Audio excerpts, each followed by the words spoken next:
Hello and Fakhar रागले मैं हूँ फ़खर यूसुफ़ज़ई और आप देख रहे हैं मेरा यूट्यूब चैनल। आज बात करेंगे एक बड़ी इम्पोर्टेंट डेवलपमेंट हुई है और वो ये है कि पाकिस्तान के काफ़ी सारे इस तरह के ऑर्गेनाइजेशन थे जिसको बैन किया गया पाकिस्तान में भी, लेकिन इंटरनेशनली भी उनको इस चीज़ का सामना करना पड़ा।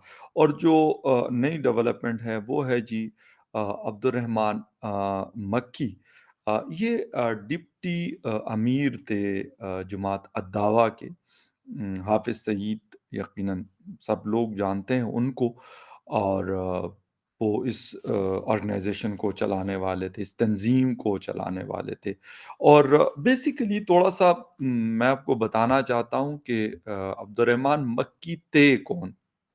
उसके हवाले से तो बात करेंगे कि कितनी बड़ी डेवलपमेंट है। और दूसरा ये है कि चीन ने इस दफ़ा साथ क्यों नहीं दिया और पहले क्यों साथ देता था, इसके ऊपर भी बात करेंगे। लेकिन अब्दुर्रहमान मक्की का थोड़ा-सा मैं बैकग्राउंड देख रहा था और बड़ा इम्पोर्टेंट एक 2 चीज़ें थी जिसको आपके साथ शेयर करना चाहता हूँ। उस तफ़सील में जाने से पहले आपसे रिक्वेस्ट है कि जिन-जिन लोगों ने मेरे चैनल को सब्सक्राइब नहीं किया, तो इस चैनल को सब्सक्राइब करना, बेल और लाइक का बटन दबाना ना भूलें।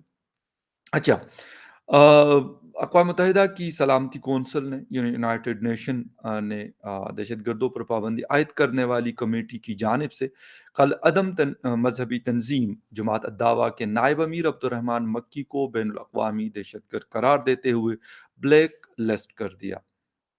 अच्छा जी। गुज़िश्ता बरस जून में चीन ने अब्दुर्रहमान मक्की को इस फ़हरिस्त में शामिल करने की मुश्तरका तजवीज़ को आखिरी लम्हात में रोक दिया था, ताहम अब चीन ने इनका नाम इस फ़हरिस्त में शामिल करने की दरख्वास्त वापस ले ली है।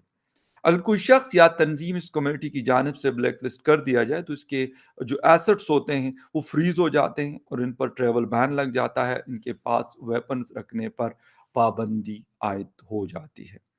अब्दुर्रहमान मक्की जमात दावा के सरबराह हाफिज सईद के मामूजात यानी कज़न और कलअदम जमात के शुबा सियासी और खारिजी उमूर के निगरान थे, यानी पॉलिटिकल जो विंग था और जो फॉरेन अफेयर्स थे उसके चीफ हुआ करते थे।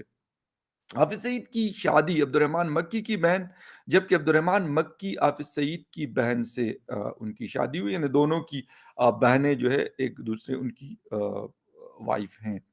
अच्छा, खैर इस वजह से इनकी जो इम्पोर्टेंस थी जमात दावा में वो भी बहुत ज़्यादा थी। ये बेसिकली अल-कायदा के साबिक सरबराह जो डॉक्टर एमन अज़्ज़वाहिरी से भी इनके करीबी ताल्लुकात थे। बहावलपुर में 1948 में पैदा होने वाले अब्दुर्रहमान मक्की 1980s की दहाई में इस्लामाबाद में इस्लामिक यूनिवर्सिटी में टीचर की हैसियत से काम करते रहे। ये वो दौर था जब इस्लामी यूनिवर्सिटी में उसामा बिन लादेन के उस्ताद अब्दुल्ला अज़्ज़ाम समेत मुतअद्दिद अरब और अफ़गान असातिज़ा इस इदारे से मुंसलिक थे। इस बात की तस्दीक नहीं हो सकी कि इस्लामी यूनिवर्सिटी में क़याम के दौरान मक्की का अब्दुल्ला अज़्ज़ाम या दीगर जिहादी रहनुमा से कोई राब्ता रहा। ताहम ये ज़रूर कहा जाता है कि प्रोफ़ेसर अब्दुर्रहमान मक्की के अल-कायदा के साबिक सरबराह डॉक्टर एमन अज़्ज़वाहिरी से करीबी रवाबित थे। ये रवाबित इस्लामिक यूनिवर्सिटी इस्लामाबाद में बनी या कहीं और, इसका किसी को कुछ इल्म नहीं। इस्लामी यूनिवर्सिटी में क़याम के दौरान ही अब्दुर्रहमान मक्की तालीम के हुसूल के लिए सऊदी अरेबिया के जामिया यानी यूनिवर्सिटी अल-क़रा से इस्लामी सियासत के मौज़ू पर डॉक्टरेट की डिग्री हासिल की। जमात दावा में इन्हें प्रोफेसर मक्की के नाम से जाना जाता था। प्रोफेसर मक्की के वालिद हाफिज अब्दुल्ला अली अब्दुल्ला अलीगढ़ यूनिवर्सिटी इंडिया से तालीम याफ्ता थे। तक़सीम हिंद के मौका पर वो अपने ख़ानदान और दीगर अफराद के हमरा पाकिस्तान मुंतकिल हुए और पाकिस्तान का जो शहर है बहावलपुर, वहाँ पे रिहाइश इख्तियार की, जहाँ वो एफसी कॉलेज बहावलपुर में शोबा यानी तदरीस यानी टीचिंग से मुंसलिक हो गए थे। हाफिज अब्दुल्ला जमहूरियत मुखालिफ नजरियात की प्रचार करते थे, यानी डेमोक्रेसी के अगेंस्ट थे। हाफिज सईद की तरफ से कलदम जमात अद्दावा और लश्कर तैयबा की बुनियाद रखने में हाफिज अब्दुल्ला का बुनियादी किरदार था। हाफिज अब्दुल्ला अपने बेटे अब्दुर्रहमान मक्की को भी जिहाद के रास्ते पर देखना चाहते थे। मक्की अभी सऊदी अरब में ही मुकीम थे कि इनके वालिद کا پاکستان میں انتقال ہو گیا۔ 1995 میں وطن واپسی پر عبدالرحمن مکی اپنے والد کی خواہش پر جماعت الدعوہ میں شامل ہو گئے۔ مکی کو عربی اور انگریزی زبان پر کافی عبور حاصل ہے اور اپنے خاص خاندانی پس منظر کے باعث انڈیا کے خلاف سخت موقف کے حامی کے طور پر جانے جانے جاتے ہیں۔ پاکستان آنے اور کالعدم تنظیم جماعت الدعوہ میں شمولیت کے بعد عبدالرحمن مکی مبینہ طور پر افغانستان بھی آتے جاتے رہے۔ اچھا، نومبر 2008 میں انڈین شہر ممبئی میں شدت پسندی کے واقعات کے بعد امریکہ کی طرف سے مکی کو دہشت گرد قرار دیا گیا اور ان کی معلومات دینے والوں کو امریکی ریوارڈ فار جسٹس پروگرام کے تحت $2 ملین کے انعام کا بھی اعلان کیا گیا تھا۔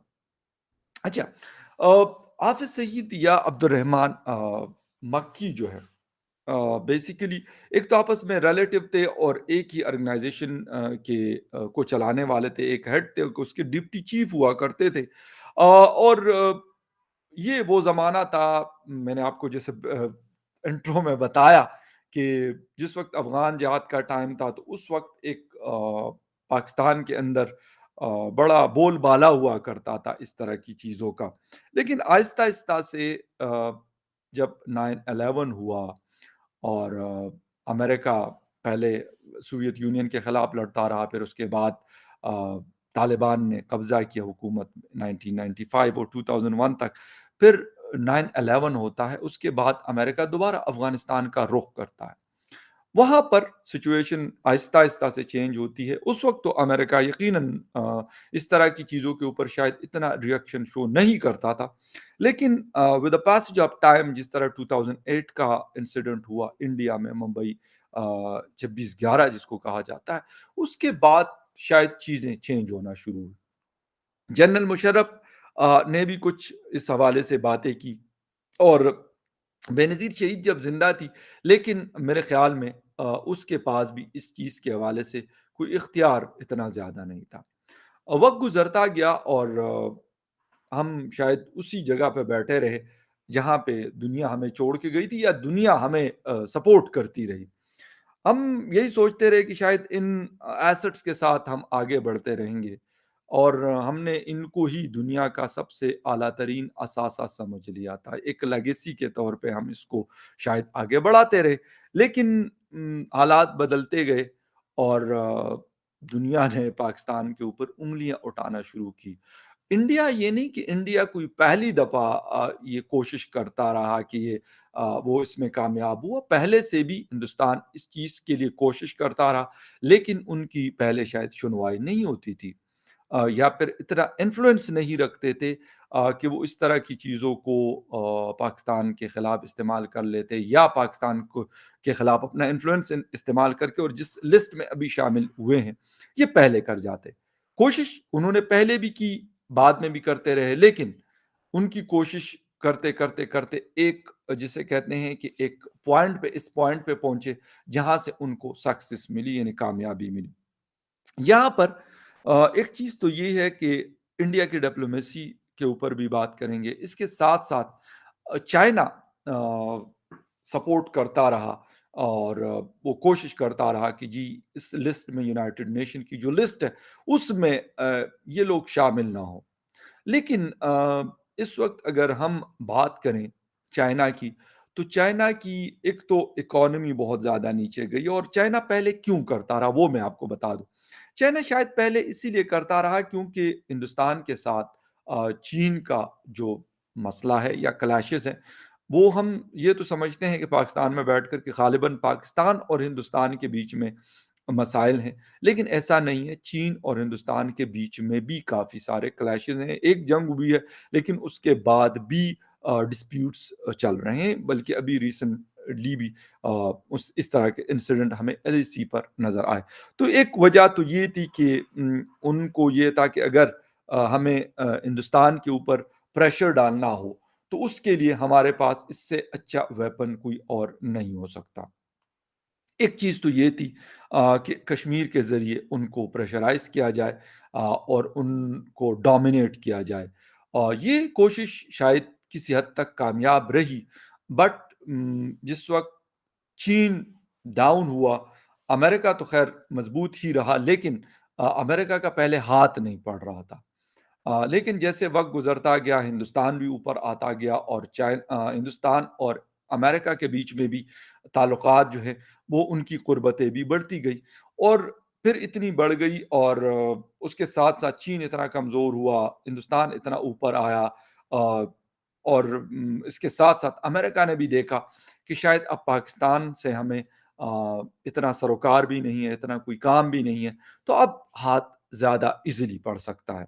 पाकिस्तान के अपने फाइनेंशियल क्राइसिस और इस तरह की चीज़ें, चाइना की अपनी, तो मेरे ख़्याल में पाकिस्तान ने भी थोड़ा-सा, मैं ये कहूँगा कि कोई सच इसके ऊपर कोई ख़ास रिएक्शन नहीं दिया और उसकी वजह जो मुझे समझ अभी तक आई है, वो ये है कि पाकिस्तान को भी ग़ालिबन ये समझ आ रही है कि भई अब इन एसेट्स के साथ हमारा चलना दुनिया के साथ बहुत मुश्किल है, बल्कि मैं कहता हूँ कि शायद अब ये इम्पॉसिबल होता जा रहा है।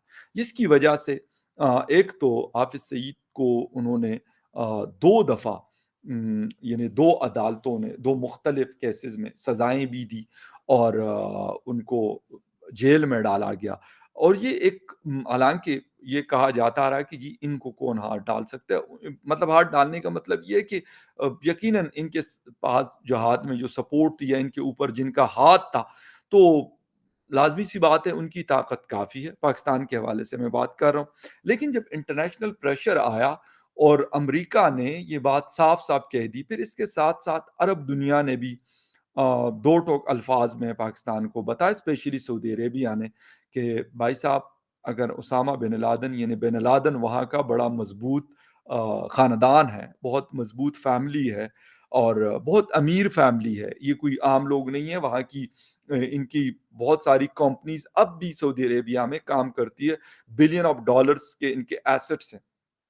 अगर हमने उनको साइड पे कर लिया, तो भाई आप फिर अ, वही वाली बात आती है कि भाई आप किस खेत की मूली हैं।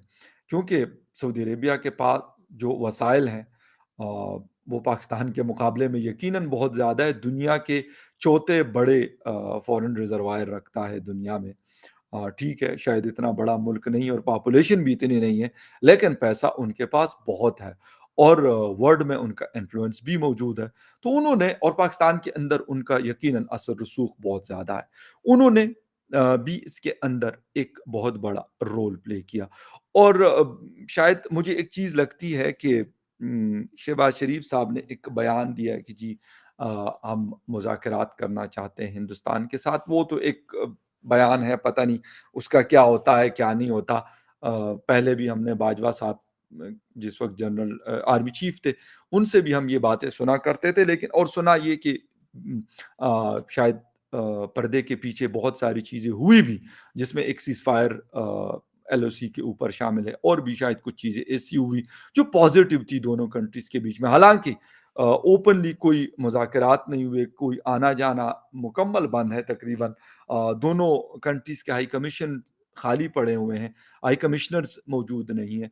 तो इससे अंदाज़ा लगा सकते हैं हम कि यार किस लेवल पे यानी हिंदुस्तान और पाकिस्तान के ताल्लुकात यानी इंतहाई लो लेवल पे हैं, ना होने के बराबर है। थोड़ी बहुत जो मतलब छोटे स्केल पे हम कह सकते हैं कि किसी हद तक उनका स्टाफ भी यहाँ पे मौजूद है। हमारा भी हाई कमीशन में स्टाफ मौजूद है, लेकिन बाकायदा हाई कमिश्नर्स दोनों कंट्रीज़ ने नहीं रखे। बाकी जो स्टाफ मेंबर्स हैं, चार्ज अफेयर वगैरह, वो मौजूद होते हैं एम्बेसी के अंदर, हाई कमीशन के अंदर। एक तो ये हुआ।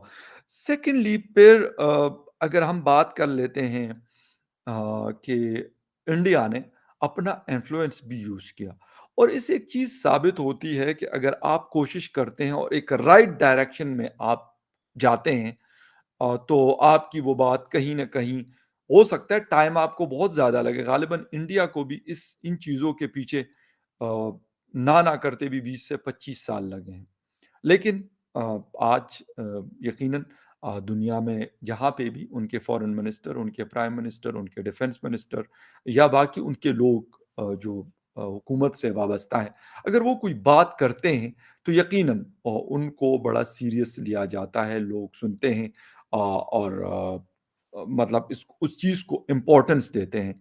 तो अब ये देखना पड़ेगा کہ پاکستان اب آگے جا کے کیا کرتا ہے۔ لیکن ایک چیز جو مجھے جس چیز کی خوشی ہے، وہ یہ ہے کہ اچھا ہے کہ اگر ہم کسی نہ کسی طریقے سے ان چیزوں سے اپنی جان چھڑا لیں اور ایک میں کہتا ہوں کہ ایک نئے سفر کا آغاز ہم کر لیں۔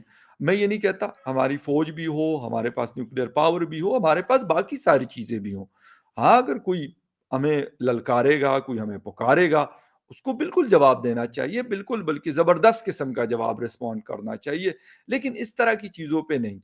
ہمارا فوکس یہ ہونا چاہیے کہ تو انٹرنل سیکیورٹی ہماری بڑی مضبوط ہو، جو دوسرے نان اسٹیٹ ایکٹرس ہیں، ان کو ان کا کلا کما ہو، وہ بلوچستان میں ہو یا پھر خیبر پختونخوا میں ہو یا کہیں اور ہو، اس کے لیے ساری چیزیں اس کے اوپر فوکس ہونا چاہیے۔ اور اگر ہم اس طرح کی چیزوں میں پھنسے رہے تو میرے خیال میں پھر آگے بڑھنا بڑا ہی مشکل ہو جائے گا۔ تو میں ایک چیز کم از کم مجھے جو چیز سمجھ آ رہی ہے، تھوڑا سا پاکستان نے غالباً سلائٹلی اپنی پالیسی کو بڑا مائنر سا جسے کہتے ہیں شفٹ دیا ہے، کیونکہ اس چیز کے اوپر پہلے بڑا شور شرابہ واویلا ہوتا تھا، لیکن اب مکمل خاموشی ہے۔ تو اس سے اندازہ ہو رہا ہے کہ پاکستان اوپنلی تو نہیں کہہ رہا، لیکن شاید اندرونی خانہ اس بات سے خوش ہے کہ چلو یار، ہم کرتے تو پھر ہمیں شاید مسائل اور بڑھتے ہمارے لیے، لیکن چلو یونائٹڈ نیشن نے کر لیا تو ہم کہیں گے یار ہم کیا کریں بھائی، یونائٹڈ نیشن نے کر دیا۔ تو یہ چیز میرے خیال اچھی ہے، ایک بہتر چیز ہے۔ اور ہاں، پاکستان کو بھی ان چیزوں کو سائڈ پہ کر کے مین جو مدے ہیں اس کے اوپر فوکس کرنا چاہیے۔ سیکیورٹی کے مسائل ہیں، باقی چیزیں، ہاں، اپنے بارڈر کو سیکیور کرنا، پروٹیکٹ کرنا، یہ ہر کنٹری کا فرض ہے، ہمارا بھی ہے، ہماری فوج ہے، اور ان کو بھی کرنا چاہیے۔ لیکن باقی چیزوں سے اگر نکلیں گے تو پھر وہ فوکس کر سکیں گے، ادروائز فوکس کرنا بڑا مشکل ہے۔ خیر اینی وے، آج کے لیے مطلب ایک امپورٹنٹ نیوز تھی، میں نے کہا آپ کے ساتھ شیئر کر لوں۔ کسی اور نیوز اپڈیٹ میں آپ سے پھر ملاقات ہوتی ہے، تب تک کے لیے ٹیک کیئر۔